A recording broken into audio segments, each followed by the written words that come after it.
नमस्कार, वणक्कम, welcome back दोस्तों, welcome back again for a wonderful video. आज हम बात करने वाले हैं एक बहुत ही कॉमन प्रॉब्लम के बारे में, वो है लैक ऑफ मोटिवेशन। लोगों को दुनिया में बहुत सारी चीजें करनी है, वो बहुत सारी चीजें करना चाहते हैं लाइफ में, वो एडवेंचर करना चाहते हैं, वो बिजनेस करना चाहते हैं, वो बहुत सारी बड़ी बड़ी चीजें करना चाहते हैं, लेकिन वो नहीं कर पाते हैं because of lack of motivation. और ज्यादातर लोग इस चीज के बारे में कंप्लेन करते हैं कि भाई लैक ऑफ मोटिवेशन का क्या इलाज है, हमें मोटिवेटेड फील ही नहीं होता है, हम करना चाहते हैं, हमारे दिमाग में बहुत आइडियाज हैं, लेकिन हम कर ही नहीं पाते हैं, हम शुरुआत ही नहीं कर पाते हैं। तो ऐसा क्यों होता है? तो lack of motivation is a real problem और दुनिया के बहुत सारे लोगों को यह प्रॉब्लम होती है। इसलिए हम इसके बारे में आज बात करेंगे कि लैक ऑफ मोटिवेशन का इलाज कैसे करना है, स्टेप बाय स्टेप। इस वीडियो को लास्ट तक देखना बहुत जरूरी है ताकि आपको सारे पॉइंट्स, सारे स्टेप्स समझ में आए और फिर आप कभी भी ये ना कहें that you are suffering lack of motivation. तो मोटिवेशन अच्छा रहने के लिए, मोटिवेशन हाई रखने के लिए सबसे पहली और सबसे इंपॉर्टेंट चीज जो आपको चाहिए वो है एक स्ट्रॉन्ग मोटिव।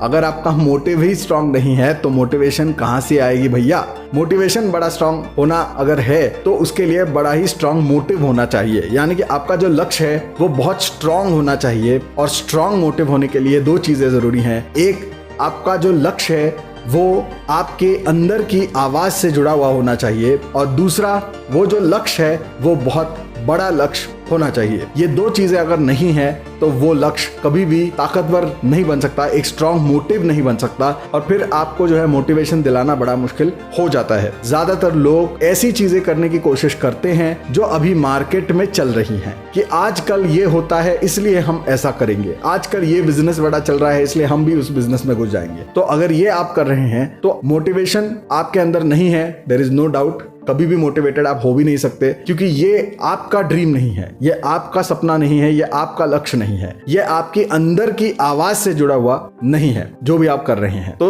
अगर आप रैट रेस में लगे हुए हैं, भेड़ चाल में लगे हुए हैं, तो आप कभी भी मोटिवेटेड फील नहीं कर सकते हैं, क्योंकि आप अपनी अंदर की आवाज से डिस्कनेक्टेड हैं। यानी कि आपकी स्किल हो, आपका पैशन हो, आप ऐसी चीज करें जो आपको काम नहीं लगे, तभी आप उस चीज को करने के लिए रोजाना हर क्षण पे मोटिवेटेड रह सकते हो। जब आपको ये लगता है कि मैं किसी को कॉपी कर लूंगा, या क्योंकि मार्केट में चल रहा है इसलिए मैं वो कर लूंगा, या भेड़ चाल है इसलिए मैं कर लूंगा, या पेरेंटल प्रेशर है इसलिए मैं कर लूंगा, तो आप वो चीज कभी भी नहीं कर सकते हैं, क्योंकि वो किसी और का सपना है, किसी और का ड्रीम है, किसी और की पैशन है, किसी और का स्किल सेट है, और आप जबरदस्ती वो बनना चाह रहे हैं जो आप नहीं है। Be yourself, Do what you are passionate about. Don't follow someone else's passion. ये याद रखिए। उसके बाद आपका लक्ष्य बड़ा होना चाहिए। अगर आप यही सोच रहे हैं, छोटी सोच रख रहे हैं कि मैं 10-12 लाख रुपए कमा लूंगा और मैं जो है वेकेशन कर लूंगा किसी फॉरेन कंट्री में, और मैं एक हाथ घर खरीद लूंगा 2 BHK, एक हाथ गाड़ी खरीद लूंगा, फिर मेरी शादी हो जाएगी, फिर बच्चे हो जाएंगे 1-2, तो ये कोई मोटिवेशन का सोर्स है ही नहीं, क्योंकि ये दुनिया के ज्यादातर लोगों की यही कहानी है। तो इसमें आपको मोटिवेशन कहां से आएगी? आपको लक्ष्य आपका जो है उसको बड़ा रखना होगा। बड़ा लक्ष्य रखिए, तभी आप मोटिवेटेड रह सकते हैं। ये पहला स्टेप है टू स्टे मोटिवेटेड। दूसरा सबसे इंपॉर्टेंट स्टेप है क्लैरिटी ऑफ थॉट। अगर आपका दिमाग क्लियर नहीं है, आपकी सोच क्लियर नहीं है, तो आप कभी भी मोटिवेटेड नहीं रह सकते। क्लैरिटी ऑफ थॉट बहुत जरूरी है। और ये क्यों नहीं होती है लोगों में? अगेन, क्योंकि आपके आसपास के लोग आपको कुछ और कह रहे हैं, आपके पीयर्स कुछ और कह रहे हैं, आपके बॉस, आपके कॉलीग्स, आपके घर वाले, आपके पार्टनर, आपके बच्चे, आपका कोई भी पड़ोसी अड़ोसी, आई डोंट नो, ये सारे लोग आपके दिमाग में डिस्ट्रैक्शंस क्रिएट करते हैं। और कई बार आजकल सोशल मीडिया की वजह से आपके दिमाग में बन जाते हैं बहुत सारे डिस्ट्रैक्शंस, यानी कि आप करना कुछ और चाहते हैं लेकिन यहाँ वहाँ से सुन लेते हैं, और फिर आप वो चीज करना चाहते हैं जो कहीं पे आपने देख ली, सुन ली, क्योंकि किसी और के पास है। तो ये है सारे डिस्ट्रैक्शंस, और ढेर सारे डिस्ट्रैक्शंस, ढेर सारे प्रलोभन आपके लाइफ में अभी होंगे, और इसके वजह से आपकी क्लैरिटी ऑफ थॉट खत्म हो जाती है। और क्लैरिटी ऑफ थॉट नहीं है, क्रिस्टल क्लियर क्लैरिटी नहीं है इन योर थॉट, तो आप लाइफ में ना ही कुछ कर सकते हैं, और मोटिवेशन तो बहुत दूर की बात है। तो क्लैरिटी ऑफ थॉट होना चाहिए। और इसके और भी कारण है, जैसे कि आपके कुछ फ्रस्ट्रेशंस हैं, रिप्रेस्ड मेमोरीज हैं, सप्रेस्ड मेमोरीज हैं, और उसको निकालने के लिए आपको करना चाहिए कैथारसिस। कैथारसिस वो प्रोसेस होती है जहां पर आप अपने रिप्रेस्ड और सप्रेस्ड मेमोरीज, इमोशंस और दबी हुई इच्छाओं को, भावनाओं को वेंट आउट करते हैं, यानी कि भड़ास निकालते हैं। हमने हमारे पिछले वीडियो में इसके बारे में बात की थी, हमारा जो जर्नलिंग का वीडियो है उसमें हमने इसके बारे में बात की थी। तो कैथारसिस आपको करना चाहिए, जिससे आपके अंदर भरा हुआ जो कचरा है उसको आप बाहर निकाल के फेंक देंगे, आपका दिमाग साफ हो जाएगा। जब दिमाग खाली हो जाएगा उसके बाद ही आप क्लैरिटी एक्सपेक्ट कर सकते हैं। A clean mind leads to a clear mind. तो अगर आपका दिमाग साफ नहीं है तो आपका दिमाग कभी भी क्लियर नहीं हो सकता, और जब तक वो क्लियर नहीं है तब तक वो मोटिवेटेड फील नहीं कर सकता है। तो क्लैरिटी ऑफ थॉट, इसके लिए आप जर्नलिंग के बाकी भी टेक्निक्स को इस्तेमाल कर सकते हैं। तो जर्नलिंग का वीडियो आप देखिए, उसकी मैं लिंक डाल दूंगा डिस्क्रिप्शन बॉक्स में। तो अगली सबसे बड़ी चीज होती है गोल सेटिंग। आपका कोई निश्चित गोल होना बहुत जरूरी है, और कुछ लॉन्ग टर्म गोल्स होते हैं, कुछ शॉर्ट टर्म गोल्स होते हैं, कुछ सब गोल्स होते हैं। तो ये अलग अलग गोल्स होते हैं आपके लाइफ में। तो गोल अगर नहीं है तो आप लाइफ में कुछ भी अचीव नहीं कर सकते। अब यहाँ पे आपको ये लग सकता है कि मोटिव और गोल एक ही चीज है, लेकिन ये एक सेम चीज नहीं है। मोटिव का मतलब है कि आपका वाई क्या है, वाई ऑफ योर बिजनेस और वाई ऑफ योर जॉब और why of your life. Why का मतलब कि आप क्यों कर रहे हैं, ये होता है मोटिव। और गोल क्या होता है कि क्या करेंगे आप, what are you trying to do. ये दो अलग चीजें हैं। तो मोटिव आपको देता है ड्राइव कि मैं क्यों कर रहा हूं, फिर होते हैं क्लैरिटी ऑफ थॉट, फिर आता है गोल सेटिंग, जहां पे आपको समझ में आता है कि what do I want, when do I want it, how do I want it. ये होता है गोल।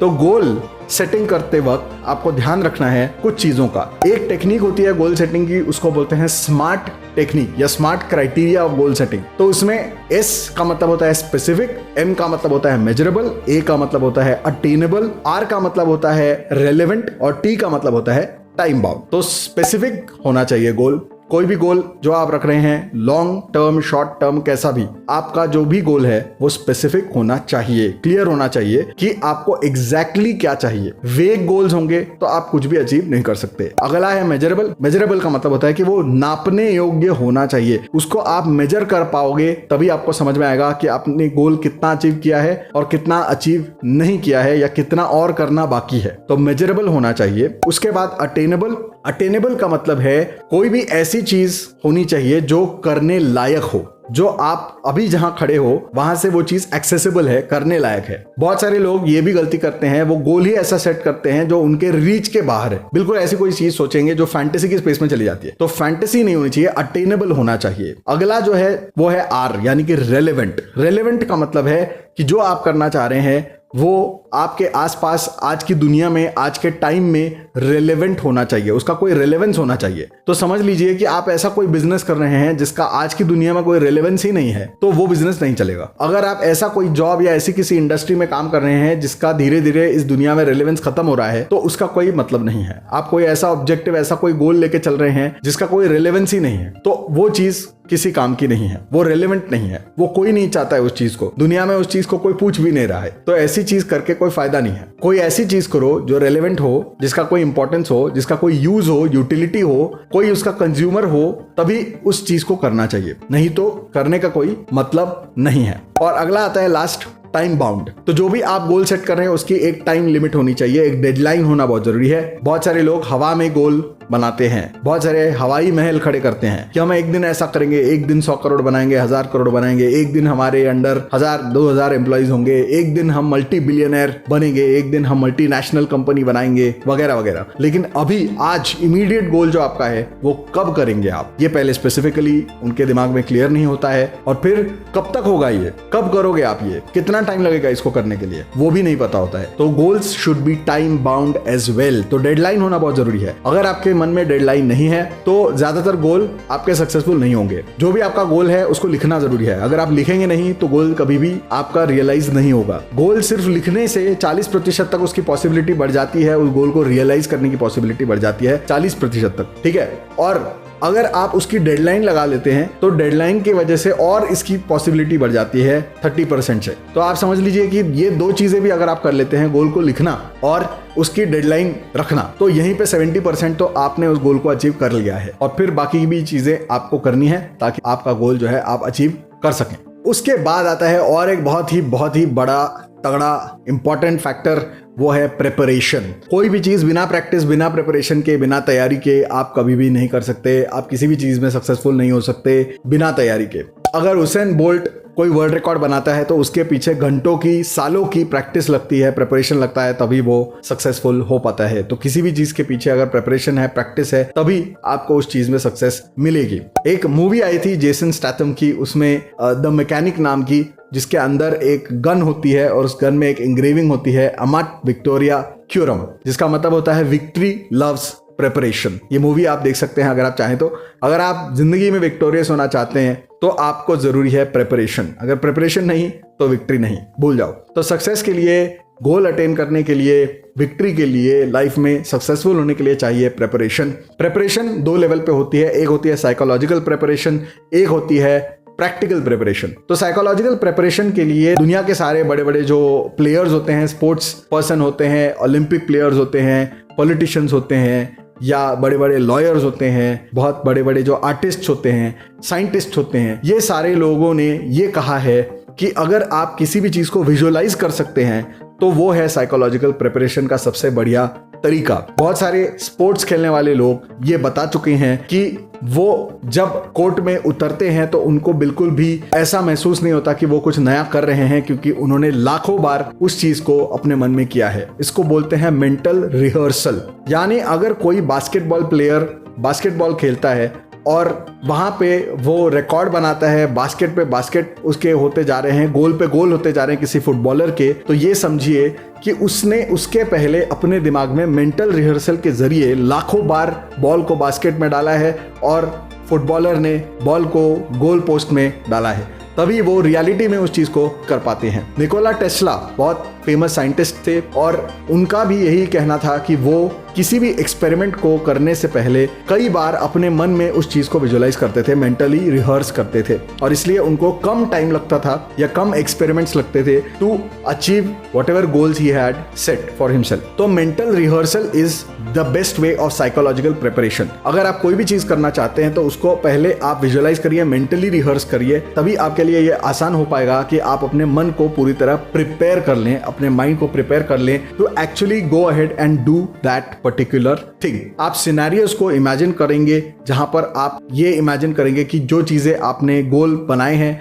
जो प्लानिंग बनाई है, उसको आप कैसे कर रहे हैं। अगर आप कोई स्पोर्ट्स खेलना चाहते हैं तो आप अपने आप को स्पोर्ट्स खेलते हुए, प्रैक्टिस करते हुए मेंटली रिहर्स करेंगे। अगर आप आर्टिस्ट हैं तो आप अपने वायलिन बजाते हुए, गिटार बजाते हुए, या अगर आपको स्टेज फियर है तो आप मेंटली रिहर्स करेंगे कि आप लाखों लोगों के सामने, हजारों लोगों के सामने स्टेज पे परफॉर्म कर रहे हैं। अगर आप किसी को प्रपोज करना चाहते हैं तो आप मेंटली रिहर्स करेंगे कि आप उनसे जाके कोई बात कह रहे हैं। अगर आप कोई बोर्ड मीटिंग में जा रहे हैं, कोई प्रेजेंटेशन दे रहे हैं, या इन्वेस्टर्स के पास जा रहे हैं पैसा उठाने के लिए, वहां कोई प्रेजेंटेशन दे रहे हैं और आप में कॉन्फिडेंस नहीं है, तो आपको मेंटली रिहर्स करना होगा, विजुअलाइज करना होगा कि आप वहां कैसे जाएंगे, कैसे ड्रेस करेंगे, कैसे हाव भाव करेंगे, कैसे आप प्रेजेंट करेंगे और कैसी सिचुएशन होगी और कैसे कॉन्फिडेंटली आप वो सारा काम करेंगे। तो ये मेंटल रिहर्सल आपको करना है। इससे आपका दिमाग प्रिपेयर हो जाता है और फिर लास्ट मिनट आपको कॉन्फिडेंस नहीं है या आप क्लियर नहीं हो, ऐसी चीजें आपके साथ नहीं होंगे। प्रिपरेशन का दूसरा पार्ट होता है प्रैक्टिकल प्रिपरेशन। तो प्रैक्टिकल प्रिपरेशन में आप क्या करेंगे? Reverse engineering. तो कोई भी चीज जो आप करना चाहते हैं, आप पहले ये इमेजिन करेंगे कि वो चीज ऑलरेडी हो चुकी है, और फिर आप इमेजिन करेंगे कि उसमें क्या क्या गलत हो सकता है या उसमें क्या क्या प्रॉब्लम्स आ सकते हैं, और ये भी सोचेंगे कि वहां तक पहुंचने के लिए आपको क्या क्या करना पड़ा होगा। तो पहले अगर आप सपोज कोई बहुत बड़ा घर खरीदना चाहते हैं तो आप इमेजिन करेंगे कि आपके पास एक बहुत बड़ा घर है। फिर आप ये सोचेंगे कि उस घर का प्राइस कितना होगा। फिर आप ये सोचेंगे कि वहां के इंटीरियर्स फिर कितने कॉस्टली हुए होंगे। फिर आप सोचेंगे कि भाई ये इतना महंगा घर, इतने कॉस्टली चीजें मेरे घर में है, तो इसकी सेफ्टी का क्या होगा। फिर आप ये सोचेंगे कि फिर किस एरिया में ये घर होगा तो मुझे फायदा होगा सिक्योरिटी के लिहाज से, एटसेट्रा एटसेट्रा। तो बेसिकली आपको रिवर्स इंजीनियर करनी है किसी भी चीज को। अगर आप कोई भी बड़ा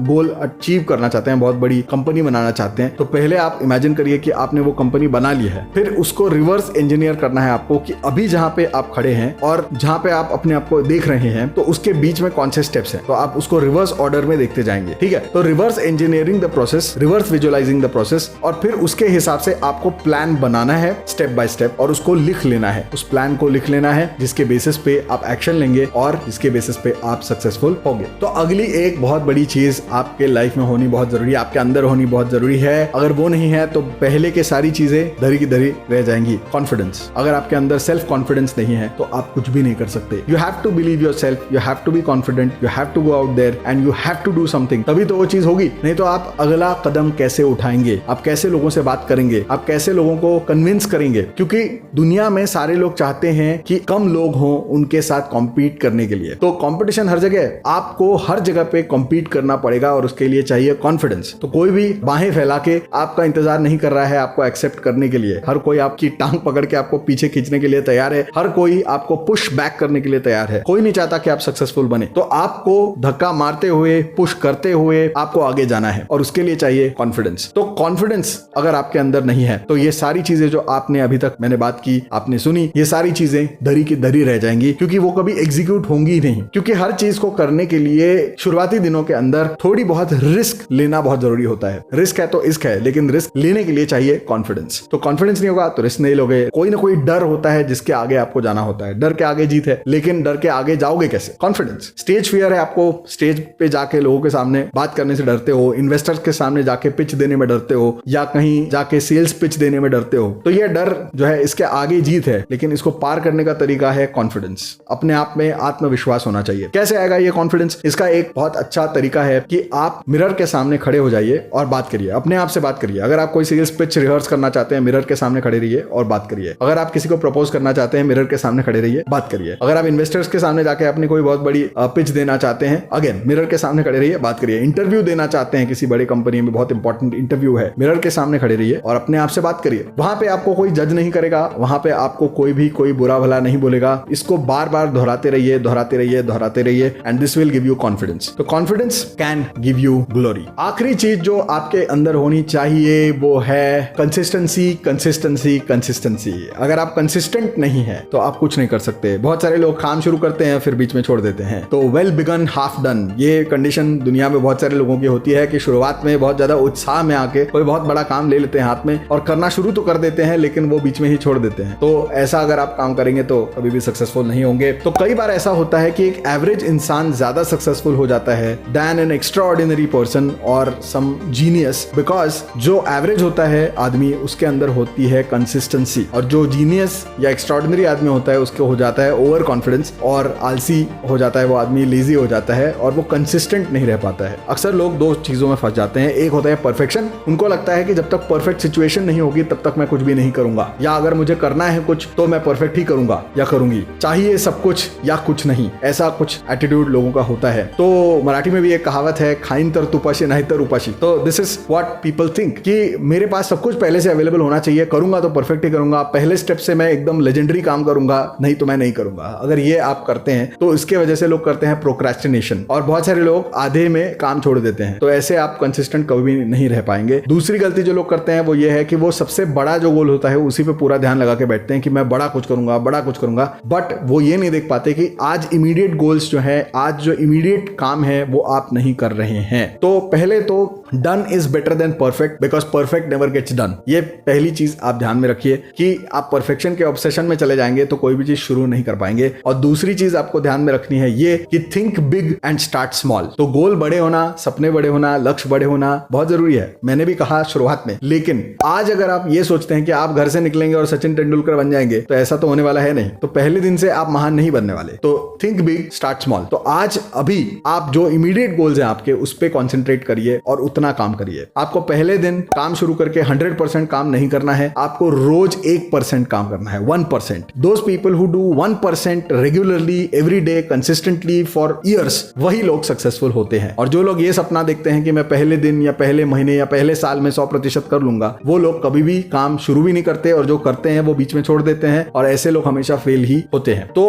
आप हमेशा ये ध्यान रखिए कि आपको उन चीजों पर फोकस करना है जो अभी इमीडिएटली आपके हाथ में है, डूएबल है, एक्शनेबल है, ना कि वो चीजें जो फैंटेसी में है, जो बड़ी हैं, जो आपके हाथ के बाहर है, जो आपके एक्सेस के बाहर है, उनके बारे में आपको कभी भी नहीं सोचना है। और एक दिन में छक्का मारने की, 100% करने की जो कोशिश है वो मत करो। रोज 1% करने की कोशिश करो। एक गोल चुनो और रोज उस गोल की तरफ जाने के लिए कोई भी 1% एक्शन रोज लो, और एक्शन लो। 1% दिमाग में मत करो, 1% एक्शन करो रोज। दिन 100 दिन, 200 दिन, दिन, कई हफ्ते, कई महीने, कई साल, रोज 1% एक्शन लो, लेते रहो और वहीं से आप बड़े बनेंगे, सक्सेसफुल बनेंगे। बहुत सारे लोग वॉरेन बफे का एग्जांपल देते हैं। वॉरेन बफेट जो है वो बिलियनर हैं, उनके पास 50 बिलियन से भी ज्यादा पैसा है, $50 बिलियन से भी ज्यादा पैसा है, लेकिन लोगों को ऐसा लगता है कि वो क्या घर बैठे बैठे अपने आप 2-4 दिन में, 1 साल में, 4-5 साल में अमीर बन गए, बिलियनर बन गए। अगर आप ऐसा सोचते हैं तो कतई गलत है। वॉरेन बफेट ने इन्वेस्ट करना शुरू किया स्टॉक मार्केट में when he was just 12 years old. वो 10-12 साल के थे, तब से वो स्टॉक मार्केट में इन्वेस्ट कर रहे थे। और वो जो 50 बिलियन का नंबर आपने सुना है, वो तब अचीव किया उन्होंने जब वो 50 साल के या 60 साल के हुए। तो कंपाउंडिंग समझो, पावर ऑफ कंपाउंडिंग को समझो। जो भी आप करोगे रोज 1%, वही सालों साल करते रहोगे, वही कंपाउंड होता जाएगा और एक दिन आप ऐसा कुछ कर दिखाओगे जो ना तो आपने सोचा था, ना दुनिया ने सोचा था। ऐसा कुछ कर दिखाओगे which is beyond limits, beyond anyone's imagination. जाते जाते और एक बोनस टिप कह लीजिए, बोनस एडवाइस कह लीजिए, वो ये है कि मोटिवेशन में एक चीज बहुत काम आती है, वो है हैमरिंग। कोई ना कोई इंसान या कोई किताब या कोई भी सेमिनार या कोई वर्कशॉप या कोई कोर्स होना चाहिए आपको कंसिस्टेंटली हैमर करने के लिए कि आप कर सकते हो, कर सकते हो, कर सकते हो, ये सही चीजें हैं, ये करना है, ये नहीं करना है। ये सब चीजें बताने के लिए आपको कंसिस्टेंटली एक मेंटर की जरूरत होती है। तो या तो आप किताबें पढ़िए, या तो फिर आप किसी कोर्स को ज्वाइन करिए, सेमिनार को ज्वाइन करिए, वर्कशॉप्स को ज्वाइन करिए, जहां पे आपको कोई मेंटर करे। उसके साथ साथ बहुत सारे पॉडकास्ट हैं, बहुत सारे वीडियो चैनल्स हैं, जैसे कि मेरा चैनल, इसको लाइक करिए, इस वीडियो को शेयर करिए, सब्सक्राइब करिए मेरे चैनल को और बेल आइकन को प्रेस करिए। तो अगर आप मेरे वीडियोस को देखते रहेंगे, मेरे चैनल को फॉलो करते रहेंगे, तो आपको यहाँ पे बुक समरीज भी मिलेगी, मोटिवेशन भी मिलेगा, प्रोडक्टिविटी के टिप्स भी मिलेंगे और साथ साथ जो लक फैक्टर है उसको अपने फेवर में लाने के लिए astrology, vastu, numerology, law of attraction, इन सारी चीजों के बारे में भी हम यहाँ पे बात करेंगे। तो इस चैनल को अगर आप सब्सक्राइब करते हैं तो आपके पास होंगे बहुत सारे सॉल्यूशंस, बहुत सारा मोटिवेशन। तो मैं उम्मीद करता हूं कि आपको आज का वीडियो पसंद आया होगा। Stay motivated, do your 1% every day, stay consistent and stay tuned.